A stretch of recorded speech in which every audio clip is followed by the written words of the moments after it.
So, something slightly troubling has occurred.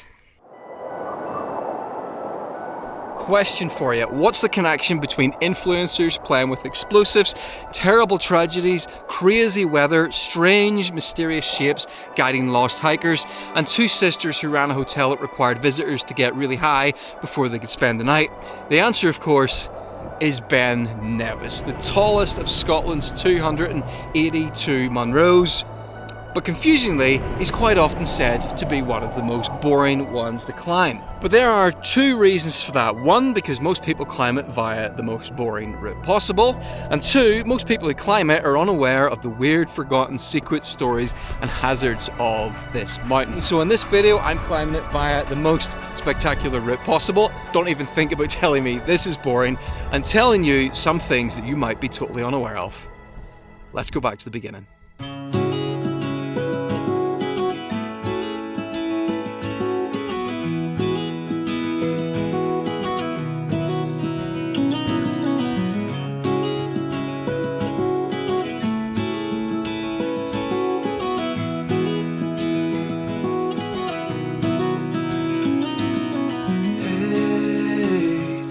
You want to leave this place where we grew up, this old town, just put it all behind. Remember you and I would always find somewhere to hide when we were kids, so we could see and hear the water run. The river's gonna cry. There it is, the north side, the north face of Ben Nevis, and I've started at the north face car park, and I've come up, cleared the trees, cleared the forest, and I'm heading up to do what is known as the CMD route. And CMD is a ridge that you can just about see over there. It's pretty exposed, it's pretty spectacular, and we got perfect conditions for it today. However, despite this being the most interesting route up Ben Nevis, it is far from being the most popular. I mean, look around me. There's nobody else here. 2 days ago, I was going up what is the most popular route up Ben Nevis, and that's known as the donkey track. I was running a race called the Steel Marathon, 26 miles through the mountains here. Absolutely spectacular, crazy range of conditions. So if you want to see what that was like, I'm making a video for that over on my other channel, which is Run with Steve. That's a channel that's mostly about trail running. However, donkeys and people are not the only things that have been up there, because a number of years ago, a 22-year-old influencer drove an off-road car to the top, causing environmental damage in order to make a video to promote his dad's Ford dealership in Edinburgh. Not only was they driving this vehicle over a sensitive bog habitat, whenever the car got stuck, him and his friends literally used explosives to blow chunks out of it. Just typical influencer behavior. It was all about the results that he could get. You would have thought that people would have got annoyed about it, right? But they didn't. The thing was, when he came back down, he was greeted like a hero. And there was a parade put on in the streets of Fort William, because this wasn't some recent TikTok influencer campaign. This influencer campaign happened in 1911, 114 years ago. So all of you people who complain about this new trend of influencers, it's been around for a lot longer than you think. So, story goes, Henry Alexander, Sr., entrepreneurial man from Edinburgh, had just opened a Ford Model T dealership. Ford Model T was one of the, or probably was the iconic first mass-produced car. It was kind of the Mini Cooper of its day. Everybody wanted one. It was affordable. So Henry Alexander decides to challenge his 22-year-old layabout son to drive one of the Model Ts to the summit of Ben Nevis, which sounds absolutely insane. But it turns out if you take a Ford Model T, a 115-year-old car, remove the fenders and strip it all back, and actually its really high ground clearance and its bouncy leaf spring suspension actually makes it a pretty capable off-road vehicle. And over 5 days they eventually, bit by bit, get the Model T, drive the Model T to the top of the mountain. He's got help from a load of friends. They help build bridges, they clear paths, and yes, when things get in their way that they can't shift easily, they drill a hole, stick in a piece of dynamite and blow it to smithereens and blast their way up the mountain. By the time they get to the summit, local media has heard about it and they've sent out a film crew who then record the descent down the mountain, and that footage is still available today. The first viral video campaign. I've put a couple of clips of the video in here, but I haven't put loads because I'm not sure about the copyright, but it's hilarious. There is images of what looks like hundreds of men running around in the summits, just in ordinary clothes. It just like they're in their suits and good shoes while there's snow everywhere. It's utterly bizarre. If I hadn't seen the video footage, I would have struggled to believe that story was true. I think it's an absolute miracle that nobody seems to have been injured and he made it back down in one piece, although he probably ended up with a spinal compression of an 80-year-old. Alright, speaking of challenges, this is where I leave the safety of the nice dry path and head off up towards the ridge on this, what looks to be a significantly boggier route. Getting the poles back out for this one. My legs are still fatigued from that mountain marathon, so I'll take any assistance I can get. Yep. And the CMD is actually short for, I'm gonna butcher the pronunciation of this, but Càrn Mòr Dearg Arête. Or arete. Is it arete or arete? I mean, it's French, it just means ridge. Just in case you're curious about the direction of the prevailing wind, there's a tree up there pointing, showing you the way. It's kind of cool just the way the wind can shape a tree. Hello, weird birds. What are those? I thought they were pheasants initially. Hello.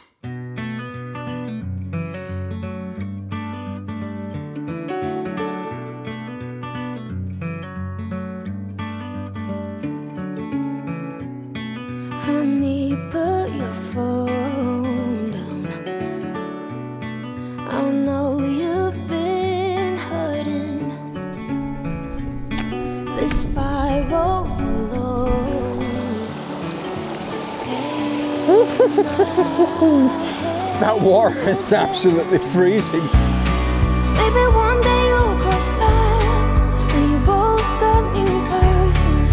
And the life you used to live is left within that old apartment. Maybe nothing's said and done, and your chest is set on fire. But I promise you there's nothing but That is quite the view.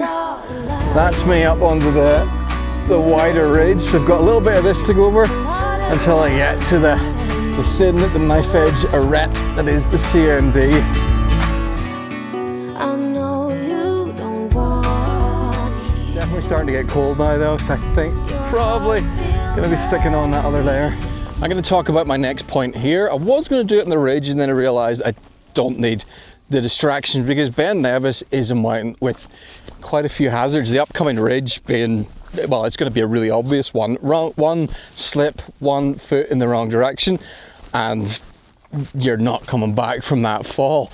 You've also got the summit plateau, and you'll see it later. It's a plateau, it's big and it's flat, but the problem is the summit plateau ends with the north face, with vertical cliffs. So when you have low cloud, there are people who have accidentally wandered off the edge. The summit is almost a trap in a way. And then you do have the north face itself, these vertical cliffs. I think you've got 300-meter vertical drops in places, maybe more than that.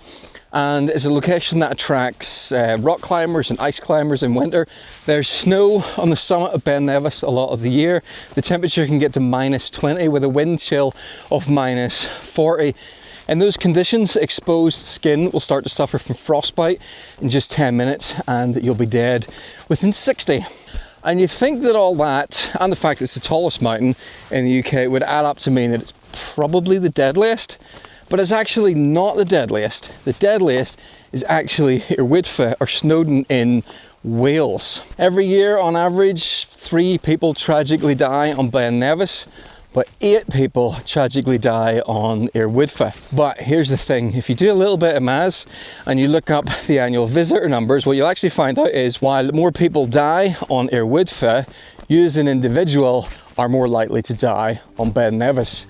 See if you can figure out the answer to that one and let me know in the comments. This is maybe actually a good point to talk about safety. I take safety as seriously as I can in the mountains. I checked the forecast multiple times. I plotted my route. I sent my route to my wife Louise, told her when I'd be out. She'll be expecting a message from me later. I've got multiple extra layers with me. I've got more food that I'm gonna need. I've got an emergency satellite beacon. Get outdoors, enjoy the outdoors, but do it safely.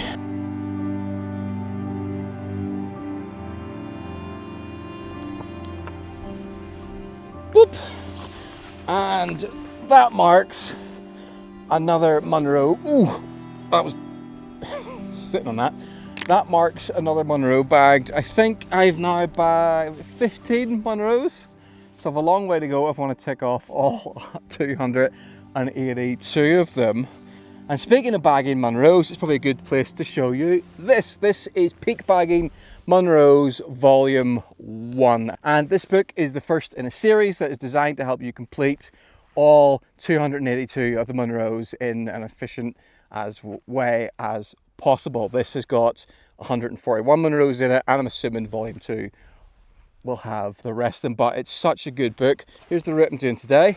Full page map showing you everything. It's got an elevation profile here. It's got step-by-step guides as you know for the route. It's got some photographs, which is nice, and it gives you key information about the route as well. It tells you about the difficulty, the distance, the terrain, navigation, how long it's going to take, and it even has a pronunciation guide in it.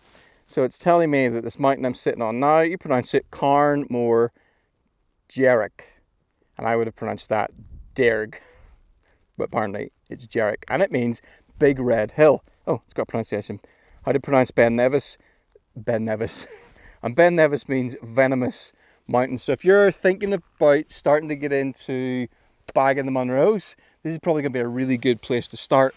Or if you just would like to do some mountain walks around Ben Nevis, can I recommend Mountain Walks Ben Nevis, the book for people who want to do mountain walks around Ben Nevis. 15 routes to enjoy on or around Ben Nevis. And both these books are published by adventurebooks.com, who have sponsored this video. So thanks very much to Adventure Books, and why not go and buy a book and start your next adventure. And my next adventure is just there, is the CMD Arête, and that's where I'm going next. And I've got a new camera with me that I think is going to be perfect for showcasing that ridge.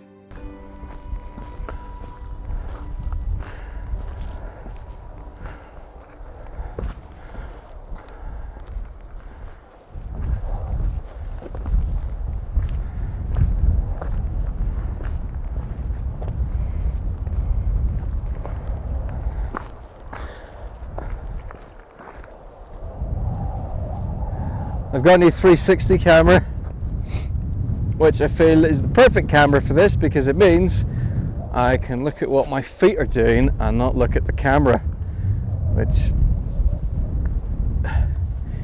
is good for staying alive.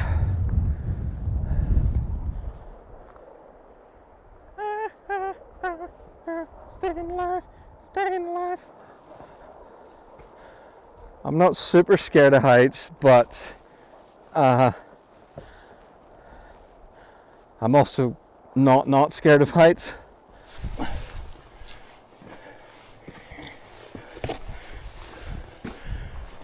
Whoa! Don't go down that way. There's a bit of a climb down to do here. Oh.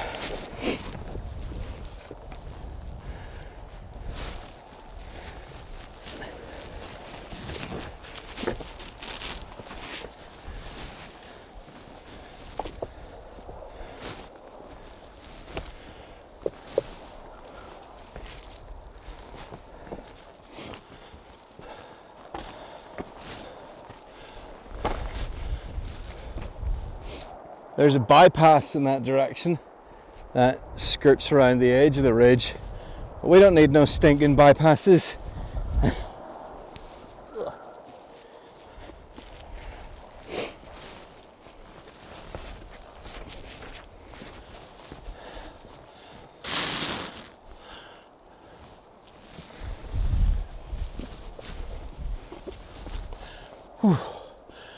That's me up at this little peak in the middle of the ridge. Stop.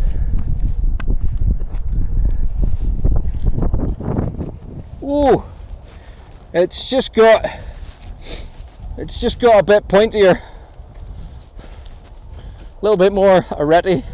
Okay, serious question. Do we just say arête because we're pronouncing a French word wrongly? Or should it actually be arete as you pronounce the E? Or is it French? Maybe it's Italian. Maybe it's kind of like, when the ridge cuts the sky and there's a chance you might die, that's arete. When there is quite a fall and the ground seems quite small, that's arete. I'm really glad there's no one else up here today. I am strolling along, just minding my business, humming a song. I'm happy by myself, not a care in the world. This is a life, just me, myself, and I am watching the clouds up in the sky, all but laughing out loud. I'm telling you why I'm living the life, just me, myself, and I used to think that life was cold and lonely when you up and left me, sadness overwhelming. Oh me, I am out and about, painting the town red, I'm coming around. There ain't no doubt about it, I'm no longer blue. So glad we are through, just me, myself, and I. Here we go. I've reached the pillar, the cairn that marks not the summit but the end of the ridge, because I now have a scramble all the way up there. Oh, this is a tough route, but it's a lot of fun.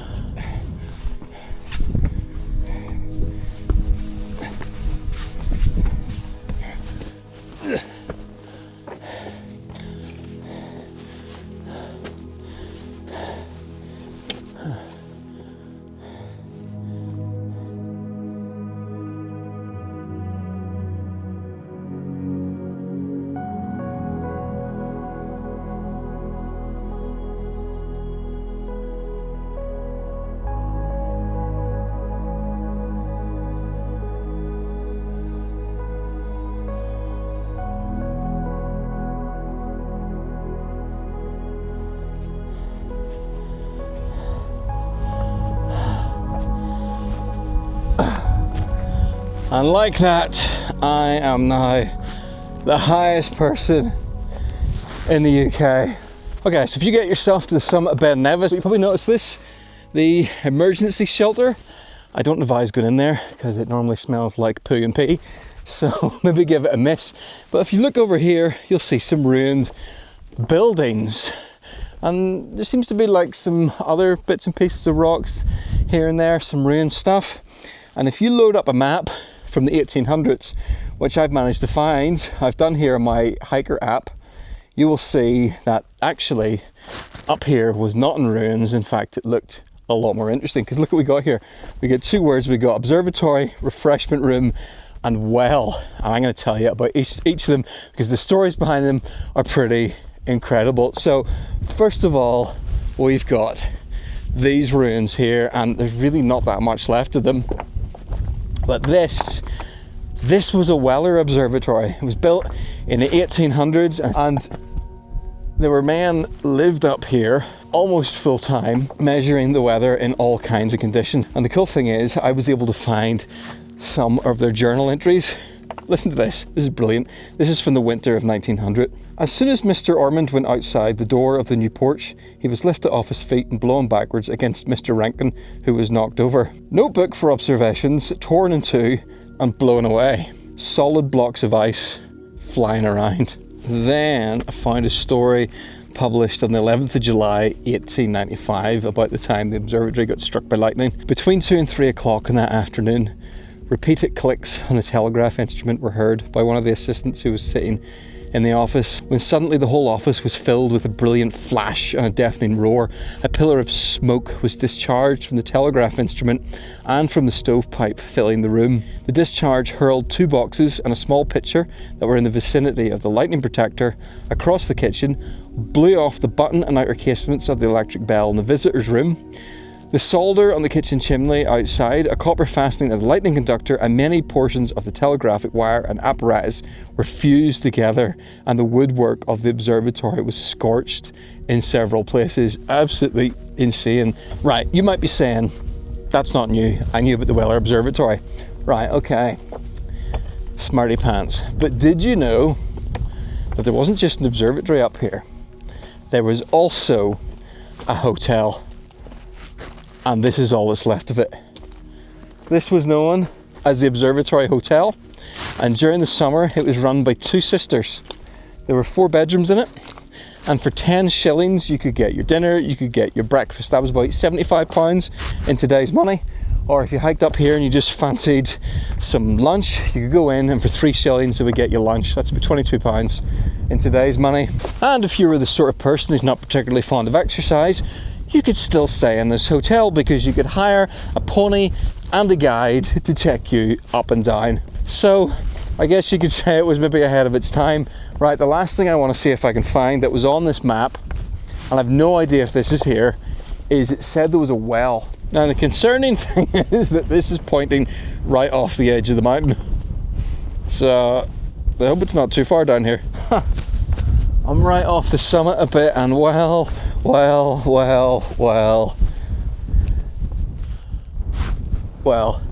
I don't know what this is, but it's on the exact spot, or seems to be in the exact spot where the well is marked.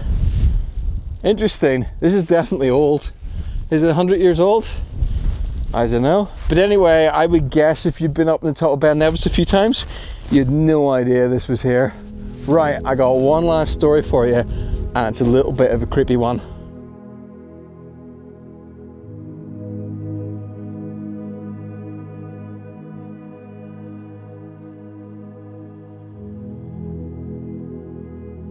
Hi sheep! Well, it took until nearly the end of the video, but we got one in. The sun is now gone, and we are into the mysterious time known as blue hour, and it's called that because the light turns blue. And I think this is the perfect time to talk about the last interesting story connected to Ben Nevis, and that is the phenomenon is the phenomenon that's called the third man syndrome. So this happens in other places too, but it's happened a lot in Ben Nevis, and this has been when hikers have been out, they've maybe gotten lost in like really bad conditions, maybe there's a blizzard, they can't see where they're going, they can't see anything, and then all of a sudden they think they hear a voice like just calling them in the distance, or in other cases they think they see a figure, like a mysterious figure in the snow, in the gloom, moving just ahead of them. And in some cases it often seems like these voices or these figures are leading them to safety. And there's all kinds of theories as to what this might be. Some people say it's some kind of benevolent spirits that live in the mountain. Other people have said it's just like a psychological trick. Your brain plays on you in moments of crisis. Your mind just sort of conjures up this sort of comforting force, this like invisible friend that's not actually there. Yeah, I'd be interested to know which camp you fall into. Do you fall into it's something a little bit supernatural, or it's entirely a trick of the brain? Let me know. And that is the last of my 5 weird, forgotten and interesting facts about the tallest mountain in the UK, Ben Nevis, and from here I have to hike down to that lock-in, and you can just about see the trail there that I follow, and then that's going to go right around the back of the mountain, crosses the river, and then I'll descend right back, straight all the way back down. I've got about 6 miles to go, so it's quite a way.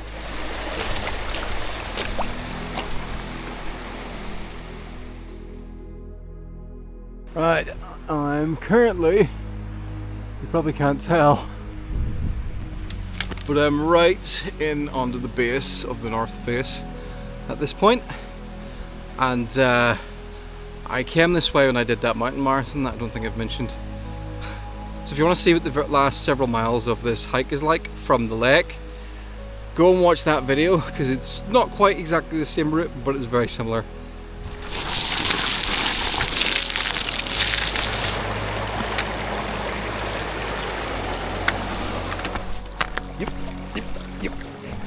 I saw a mouse where there on the grass. Hello, little mouse friend. Come back. We can be friends. Okay. I'll leave you in peace. Farewell, little mouse. Tell your friends about the time a light from space tried to abduct you. So, something slightly troubling has occurred. I didn't think I'd be out in the dark this long, so I brought my smallest head torch, and it's just gone into limp mode. I mean, it's bright enough that I can just about see the trail in front of me, and thankfully it's pretty much all downhill. But I mean, what you're seeing on this camera is pretty much exactly what I can see. Oh, hold on. I forgot my new watch has got a wrist torch. Excellent. Oh, what is that? Oh, it's the gates of the car park. Yay! I'm back. Thanks very much to all of you who accompanied me in the dark on the way back down. See you next time.